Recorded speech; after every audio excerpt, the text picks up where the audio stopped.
Dugo sam vremena želio doći u Dubrovnik.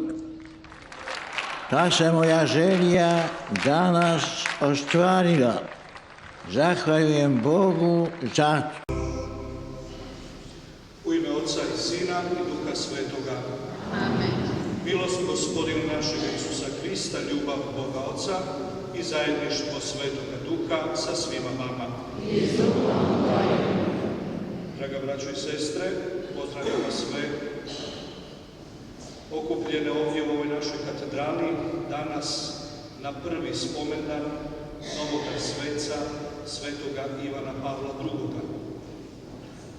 Mi smo danas na osobiti način radosni jer odnedavno imamo i njegove relikvije u ovom našem gradu koje će biti pohranjene u relikvijaru naše katedrale, ali smo danas osobito radosni jer imamo te relikvije u novom relikvijaru koji je za ove relikvije posebno izrađen.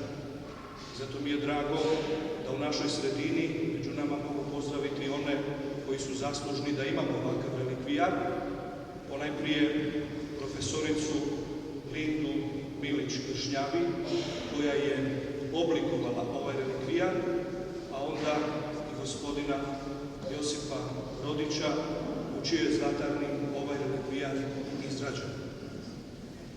Također pozdravljam i donatora koji je želio ostati anoniman, koji je ovaj relikvijar darovao našoj katedrali, ovoj katedralnoj župi i našoj biskupiji.